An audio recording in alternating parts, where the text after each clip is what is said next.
السلام علیکم ورحمۃ اللہ وبرکاتہ۔ میرا نام ہے محمد عاقب اور آپ دیکھ رہے ہیں حافظ ٹیک۔ ابراہہ کا مکہ مکرمہ پر حملہ۔ یہ واقعہ عام الفیل کے سال پیش آیا۔ عام الفیل یعنی ہاتھیوں والا سال۔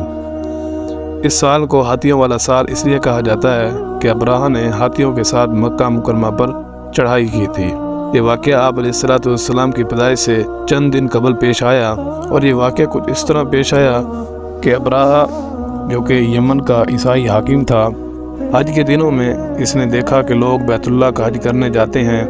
اس نے اپنے لوگوں سے پوچھا یہ لوگ کہاں جاتے ہیں؟ اسے جواب ملا کہ بیت اللہ کا حج کرنے کے لیے مکہ جاتے ہیں۔ پھر اس نے پوچھا بیت اللہ کس چیز کا بنا ہوا ہے؟ اسے بتایا گیا پتھروں کا بنا ہوا ہے۔ پھر اس نے سوال کیا کہ اس کا لباس کیا ہے؟ بتایا گیا ہمارے ہاں سے جو دھاری دار کپڑا جاتا ہے اس سے اس کی پوشاک تیار ہوتی ہے۔ ابراہہ جو کہ عیسائی تھا، ساری بات سن کر اس نے کہا مجھے قسم ہے مسیح کی، میں تم لوگوں کے لیے اس سے بھی اچھا گھر تعمیر کراؤں گا۔ اس طرح اس نے سرخ، سفید اور زرد اور سیاہ پتھروں سے ایک گھر بنوایا، سونے اور چاندی سے اس کو سجایا، اس میں کئی دروازے رکھوائے، اس میں سونے کے پترے چڑھوائے اور اس کے درمیان میں جواہر لگوائے۔ اس مکان میں ایک بڑا سا یاقوت لگوایا، پردے بھی لگوائے، وہاں خوشبوئیں سلگانے کا انتظام کرایا۔ اس کی دیواروں پر اس قدر مشک ملا جاتا تھا کہ وہ سیاہ رنگ کی ہو گئی تھی، یہاں تک کہ جواہر بھی نظر نہیں آتے تھے۔ پھر لوگوں سے کہا اب تمہیں بیت اللہ کا حج کرنے کے لیے مکہ جانے کی ضرورت نہیں ہے، میں نے یہی تمہارے لیے بیت اللہ بنوا دیا ہے، لہذا تم اس کا طواف کیا کرو۔ اس طرح کچھ قبائل کئی سال تک اس کا حج کرتے رہے، اس میں اعتکاف کرتے رہے، یہاں تک کہ حج والے مناسک بھی یہی ادا کرتے رہے۔ عرب میں ایک شخص تھا جس کا نام تھا نفیل خشمی۔ اسے یہ بات برداشت نہ ہو سکی۔ وہ اس مصنوعی خانہ کعبہ کے خلاف دل ہی دل میں خیال گڑھتا رہا۔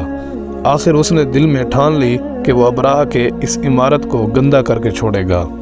پھر ایک رات اس نے چوری چھپے بہت سی گندگی اس میں ڈال دی۔ ابراہہ کو معلوم ہوا تو وہ سخت غضبناک ہوا اور کہنے لگا یہ کارروائی کسی عرب نے اپنے کعبہ کے لیے کی ہے، میں اس کعبہ کو ڈھا دوں گا اور اس کا ایک ایک پتھر توڑ دوں گا۔ اس نے شام و حبشہ کو یہ تفصیلات لکھ کر دی، اس سے درخواست کی کہ وہ اپنا ہاتھی بھیج دے۔ اس ہاتھی کا نام محمود تھا۔ یہ اس قدر بڑا ہاتھی تھا کہ اتنا بڑا آج تک روئے زمین پر نہیں دیکھا گیا۔ جب ہاتھی اس کے پاس پہنچ گیا تو وہ اپنی فوج کو لے کر نکلا اور مکہ کا رخ کیا، اور جب یہ لشکر مکہ کے قریب جوار میں پہنچا تو ابراہہ نے فوج کو حکم دیا ان لوگوں کے جانور لوٹ لیے جائیں۔ اس کے حکم پر فوجیوں نے جانور پکڑ لیے، ان میں عبد المطلب کے اونٹ بھی تھے۔ نفیل بھی اس لشکر میں ابراہہ کے ساتھ موجود تھا اور یہ عبد المطلب کا دوست تھا۔ عبد المطلب اس سے ملے، اونٹوں کے سلسلے میں بات کی۔ نفیل نے ابراہہ سے کہا قریش کا سردار عبد المطلب آپ سے ملنا چاہتا ہے۔ نفیل نے عبد المطلب کی تعریف کرنا شروع کر دی اور کہا یہ شخص تمام عرب کا سردار ہے، شرف اور بزرگی اسے حاصل ہے، لوگوں میں اس کا بہت بڑا اثر ہے اور یہ لوگوں کو اچھے اچھے گھوڑے دیتا ہے، انہیں عطیات دیتا ہے، کھانا بھی کھلاتا ہے۔ یہ گویا عبد المطلب کا تعارف تھا۔ ابراہہ نے انہیں ملاقات کے لیے بلا لیا۔ ابراہہ نے ان سے پوچھا بتائیے آپ کیا کہنا چاہتے ہیں؟ انہوں نے جواب دیا میں چاہتا ہوں کہ میرے اونٹ مجھے واپس مل جائیں۔ ان کی یہ بات سن کر ابراہہ بہت حیران ہوا۔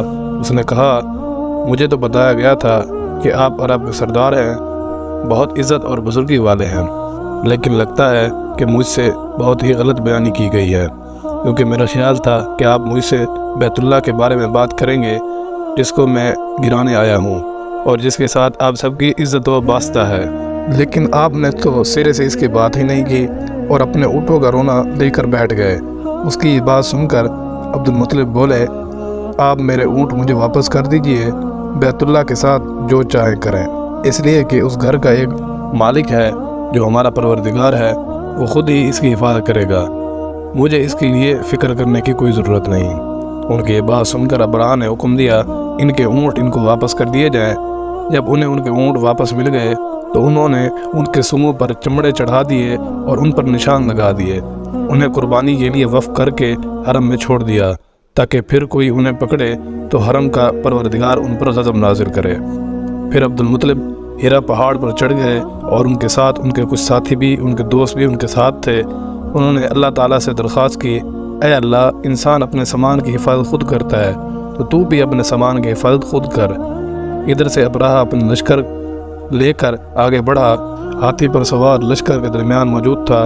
ایسے میں اس کے ہاتھی نے آگے بڑھنے سے انکار کر دیا۔ وہ زمین پر بیٹھ گیا۔ ہاتھی بانوں نے اسے اٹھانے کی پوری کوشش کی لیکن وہ نہ اٹھا۔ انہوں نے اس کے سر پر ضربیں لگائیں اور اسے آنکھ چبوئے مگر وہ کھڑا نہ ہوا۔ کچھ سوچ کر انہوں نے اس کا رخ یمن کی طرف پھیر دیا اور وہ فوراً اٹھ کھڑا ہوا اور چلنے لگا۔ انہوں نے پھر سے اس کا رخ مکہ کی طرف پھیر دیا تو پھر رک گیا اور بیٹھ گیا۔ ہاتھی بانوں نے یہ تجربہ بار بار کیا۔ آخر ابراہہ نے حکم دیا ہاتھی کو شراب پلائی جائے تاکہ نشے میں اسے کچھ ہوش نہ رہے اور ہم اسے مکہ کی طرف آگے بڑھائیں گے۔ چنانچہ اسے شراب پلائی گئی لیکن اس پر اس شراب کا بھی کوئی اثر نہ ہوا۔ ابراہہ کے ہاتھی کو اٹھانے کی مسلسل کوشش جاری تھی کہ اچانک سمندر کی طرف سے ان کی طرف اللہ تعالیٰ نے ابابیل کو بھیج دیا۔ وہ ٹڈیوں کے جھنڈ کی طرح آگے بڑھے اور دوسری طرف عبد المطلب مکہ میں داخل ہوئے۔ حرم میں پہنچے اور کعبہ کے دروازوں کے زنجیروں کو پکڑ کر ابراہہ اور اس کے لشکر کے خلاف فتح کی دعا مانگی۔ ان کی دعا کے الفاظ یہ تھے، اے اللہ، یہ بندہ اپنے قافلے اور اپنی جماعت کی حفاظت کر رہا ہے تو بھی اپنے گھر یعنی بیت اللہ کی حفاظت فرما۔ ابراہہ کا لشکر فتح نہ حاصل کر سکے، اس کی طاقت تیری طاقت کے آگے کچھ بھی نہیں ہے۔ آج سلیب کامیاب نہ ہو۔ سلیب کا لفظ اس لیے بولا گیا کہ ابراہہ عیسائی تھا اور سلیب کو عیسائی اپنی نشانی کے طور پر ساتھ لے کر چلتے ہیں۔ اب عبد المطلب نے اپنی قوم کو ساتھ دیا اور ہیرا پہاڑ پر چڑھ گئے کیونکہ ان کا خیال تھا کہ وہ ابراہہ کا مقابلہ نہیں کر سکتے۔ پھر اللہ تعالیٰ نے پرندوں کے جھنڈ بھیج دیے۔ یہ پرندے چڑیا سے قدرے تھوڑے بڑے تھے۔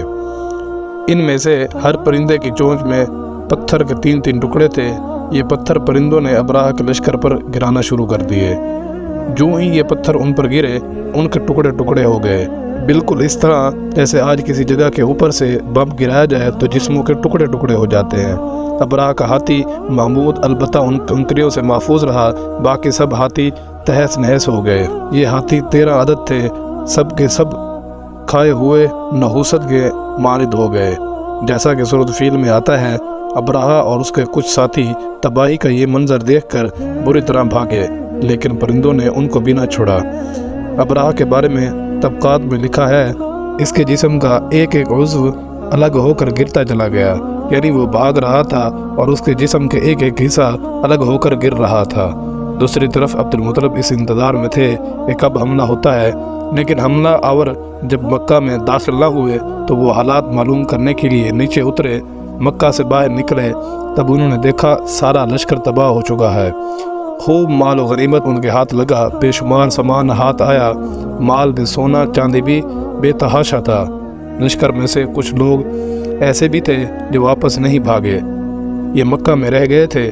ان میں ابراہہ کے ہاتھی کا محاوت بھی موجود تھا جو محمود نامی ہاتھی کو آگے لانے میں ناکام رہا تھا۔ یہ واقعہ ہمارے پیارے نبی اکرم صلی اللہ علیہ وسلم کی ولادت سے چند قبل روز پہلے پیش آیا اور حضور اکرم صلی اللہ علیہ وسلم بھی اسی سال عام الفیل کے سال میں پیدا ہوئے۔ اگر آج کی ہماری ویڈیو آپ کو پسند آئی ہو تو چینل کو سبسکرائب کریں اور ویڈیو کو لائک کریں۔ جزاک اللہ۔